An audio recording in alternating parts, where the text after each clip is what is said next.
a miracle look for Donald Trump. Democrats so excited to tear down an American company or companies the way they are right now. It's crazy. I don't know who he thinks is buying Teslas, but I can guarantee you that they're out of reach, many of them, for the average Trump voter. So well, that completely backfired. It turns out Republicans can afford Teslas and actually helped out Elon Musk. So in this video, we will go over all of the most recent meltdowns surrounding Elon Musk getting attacked, Donald Trump helping out Tesla, and some people are saying what Donald Trump did for Tesla is illegal. So, before we start this video, please like the video. It's the #1 way you can help this channel, and it helps others see the videos as well. By the way, later in the video, I have one of the funniest clips you will ever see from CNN that just came out. A stunt. Is it ironic that the president is now touting electric vehicles? I mean, first of all, it's not legal. Let's start with that. Second, you can't do this on the property of the White House. It's federal property. Second, I mean, really, the president is basically a car salesman now? You guys are going to laugh at this. We do have something called the Hatch Act. That's to make sure federal employees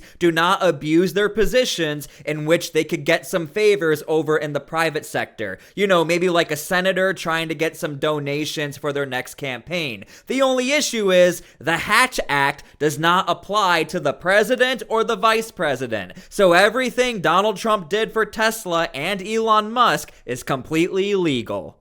And basically act like a showroom salesman. By the way, I don't know who he thinks is buying Teslas, but I can guarantee you that they're out of reach, many of them, for the average Trump voter. So I'm not sure who in the MAGA universe he's urging to buy Teslas, because Teslas consistently, in previous iterations, were bought by wealthier, more environmentally conscious people. Okay, we have to talk about this, and you can leave your opinions down below in the comments. I don't know what this notion is that Republicans are dirt broke and don't have any money to afford a Tesla. I went over to their website, and this is literally one of the most affordable cars you could ever buy, especially a new model. And I understand these are the base models, but still, I don't get the notion of calling Republicans poor and insulting them and gaslighting Republicans. MAGA voters are not buying Teslas. These are people with much lower incomes and, frankly, Democratic voters in this current environment. And I mean, there's that right there. And plus, there's all the perception of just people being nasty to Tesla owners. And look, I had already made a video talking about Donald Trump helping out Tesla. I did not know what exactly would happen as far as if Republicans would really go out and buy Teslas or buy Tesla stocks. It turns out they absolutely did. Now look, it went from $215 and one day it peaked up to $250. That means we had quite the surge. Now, when you look over like 6 months, yes, Tesla definitely has some work to do as far as, getting back to its, what were we at? $479 mark, but nonetheless, Republicans are turning out and Republicans are buying Teslas now and supporting Elon Musk. I'm assuming you agree, because as a Republican strategist, you wouldn't have advised him to go in front of the White House and drive a Tesla. Wait, why? Because of course I would have. You know why? Because if I were advising a Republican president, I would say, let's support American companies that have thousands of American workers and thousands more workers who make indirect products for it. Yeah, I think it would be a good idea if American companies did well under my administration. Okay, so you're going to go ahead and support a billionaire but not support the American worker and not necessarily Who do you think makes Teslas, Sochi? American workers. It's good if But it's Tesla very does much well, as American Jana mentioned, you think it's a Elon quid builds pro them all quo. in his basement? They got factories all over the place. Now, I'm trying to figure out what the argument is to give you guys the full picture. It almost seems like just because Elon Musk is the world's richest man and he's a multi-billionaire, that's a problem. It's like if he was only worth $50 million, that wouldn't be an issue. I don't know what the argument is anymore for Elon Musk and Tesla. Including in China, but, Yeah. Do they not have thousands of Americans? The visual of him driving a Did Joe Biden drive a Jeep Rubicon around the South Okay, Lawn? a six-figure car Where do they make those? is owned by a billionaire in the White House. Stellantis is giving The billions of UAW had a dollars stake in it, and the to UAW gave money to Joe Biden, and they supported Joe Biden. You're saying one hand. Well, you're talking about the UAW. You're kind of making We're a talking point about the billionaire, workers. a billionaire who is in the federal government making cuts and making business deals that end up benefiting himself. Well, a lot of those it's a miracle look for Donald Trump. Democrats so excited to tear down an American company or companies the way they are right now. It's crazy. We talked about this before. There seems to be some sort of hypocrisy going on. When Joe Biden did a photo shoot with Jeep, nobody seemed to care. And by the way, I was just curious. It turns out when you go to the Jeep website, their prices seem to be a little bit more than the Tesla prices when you compare a lot of these options you can pick. I'm just throwing that out there.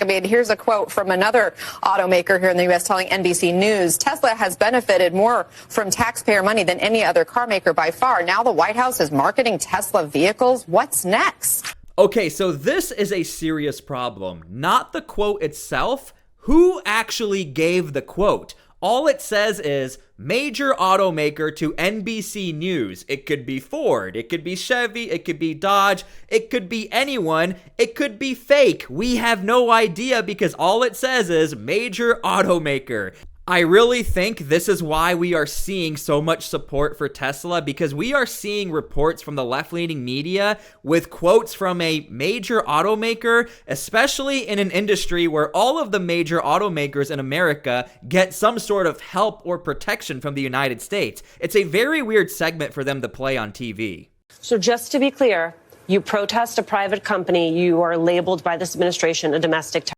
Around the country ever since the end of January, including here in Colorado, where this Tesla storefront was vandalized multiple times with Molotov cocktails and anti-Elon Musk graffiti.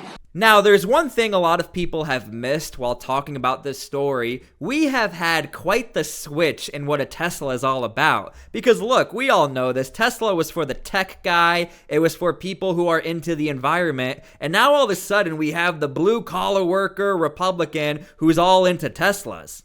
The Tesla used to be the darling of the left, particularly leftist environmental groups. It was the car that was going to save the environment. And now you've got these left-wing environmental groups. They are defacing the cars. They are destroying property at Tesla dealerships. And the car didn't change. The only reason Democrats have changed their minds on Tesla is because Elon Musk changed his mind on Donald Trump. That's the bottom line. I know AOC, for instance, used to drive a Tesla. I'm not sure if she still does. If she still does, it's because she knows it's a great American-made product. Now look, I am not trying to overhype this, but I am trying to show you all of those polls were actually accurate. We always hear that Republicans support Doge, they support Elon. It turns out they really do support them, and Republicans went to Tesla, they bought cars, they bought stocks, and what Donald Trump did for Tesla actually worked. Government does shut down. I want to show our viewers something that I thought was really interesting, which is that you have taken to TikTok. Yes. And you were trying to communicate such things on TikTok. I want to play a little bit of one of your posts. I cannot play the background music to this TikTok, but I have never laughed so hard in my life at one of the weirdest attempts of making a TikTok for the younger generation. The potential shutdown. You have to communicate where people are and what they're listening to and what they're reading, etc. You change, your environment changes. You know that. There's old school, and now you have to move. You can either move with the times or you can be left behind. My choice is to move with the times. Well, I enjoyed that. Thank you. Please come back. Now, just so you are aware, the reasoning for that TikTok, according to this congresswoman, is that if the government does shut down, she will be ahead of the curve and be ahead of Republicans as far as the messaging behind her and her reasoning for the government shutting down. You literally cannot make this up. Ahead of this, you said this is the ultimate boss move from Musk, except he isn't even the boss, he's just a dick. And then you followed that up with, I'm on the side of the workers, not the billionaire asshole bosses. Now look, I would be a hypocrite if I told you I never cursed. I was in the army, I'm a veteran now, it comes with the territory sometimes. However, this is a new trend we are seeing where people, members of government, are just openly cursing, sometimes on TV, sometimes on X or Twitter. It's just becoming the norm now. So, I mean, I ask you this sincerely. Do you, what's the value in that kind of language and communication? Is that the best way to communicate the stakes of the moment that the country's in? Well, what I am hearing from voters at home and what I heard on your show is that people want to see some fight. They want to see some urgency in this moment that we're in. And I think with that tweet that I did, it touched a nerve with millions of people because everybody has had the experience of having some boss who treats them with disrespect, who denigrates their work, and is just basically using big power play moves to terrorize them.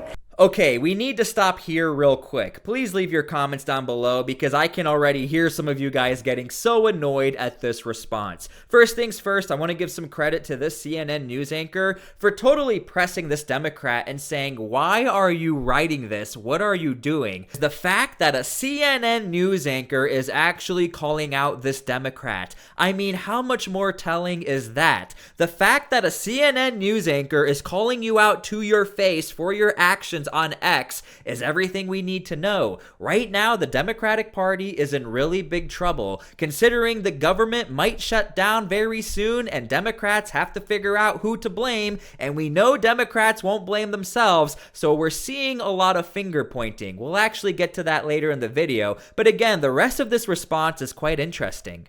And so to me, what we really need to do in this moment is to speak out and to speak out loudly and clearly. And you can see my colleagues doing that across the board. You know, a couple of days ago, Elon Musk had the audacity to call Mark Kelly, a United States senator and a combat veteran, to call him a traitor.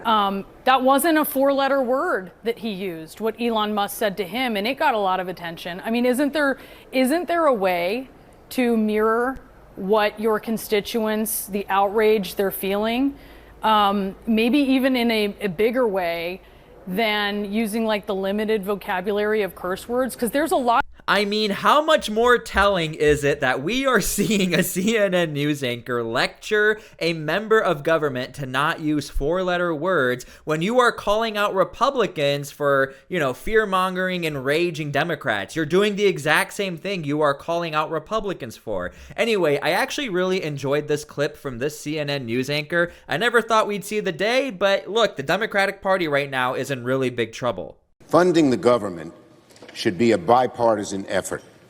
But Republicans chose a partisan path, drafting their continuing resolution without any input from congressional Democrats. Because of that, Republicans do not have the votes in the Senate to invoke cloture on the House CR. All right, so I'm sure you heard the news that Democrats are not in favor of the continued resolution. Basically, the government will shut down if some Democrats don't vote in favor with Republicans. Now, Democrats are in a bad position either way, because if the government shuts down, this means they don't actually support government workers, and if they keep it open, this means Republicans get what they want. Here's what a very prominent Democrat had to say. The Democrats are going to have the choice to vote for whether you want the cloture or the final one, you know, and if you refuse to or you withhold your vote, you're voting about shutting the government down. And so that's always been my point. Now, it's a CR that we all agree we don't like, and we don't co-sign on all of those elements. But for me, it's about we can't ever allow the government to shut down. Now, if I had to take an educated guess, and you can leave your comments and opinions down below how you feel about this, the reason why we are seeing some Democrats say, look, we have no choice but to keep the government open is because there are a lot, and I mean a lot, of clips out there where Democrats are saying we cannot shut down the government no matter what. We have to keep the government open. Now, I'm not going to play those clips for you guys. Maybe I'll do it in a different video, but just keep that in mind. The clips are floating around right now, and I think a lot of Democrats don't want to get called hypocrites, especially if you are a senator from the state like Pennsylvania who's starting to flip red. Safe. You know, Senator, Democrats were in charge for 4 years. You were in Congress at the time. Why didn't Democrats do more to cut government spending when they were in charge? Yeah, I think what we have right now, I mean, I think if I can just be blunt about it, is, you know, we have a situation where the politics are so broken between Democrats and Republicans. And so I played you guys that clip to sort of correlate it to what Chuck Schumer was saying as far as Democrats not voting for the continued resolution. You have some Democrats saying, well, we should work together. This can't only be a Republican thing. The only issue is, and a lot of Americans are starting to call this out, the continued resolution is really the exact same funding or spending bill that is already put in place, in which Democrats have voted for to not shut the government down.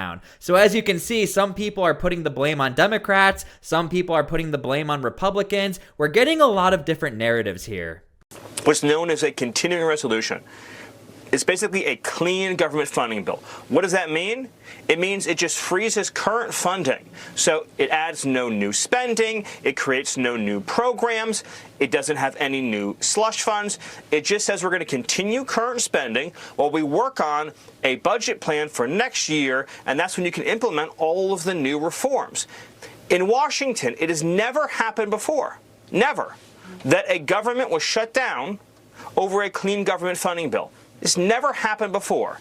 Anytime a clean government funding bill has been on the table, government has been funded. And look, I'm not trying to be too biased here, but I really think Republicans have the upper hand as far as the narrative. And if Democrats don't vote for this, it looks like the majority of Americans, when you correlate the polls and who Americans support, I think more people will put blame on the Democrats than Republicans. Now, that is simply my opinion. You can leave your opinions down below. I don't want the government to shut down either way. I really do think people like Fetterman from Pennsylvania, Senator, Democrat, will have no choice but to vote in favor of the Republicans, because if any of these guys ever want to win in an election again and they get caught, siding with Democrats who shut down the government and putting all the blame on everyone else, that's going to be a big problem. So thank you guys so much for watching this video. If you are still here, I really appreciate it. This is a 24/7 operation.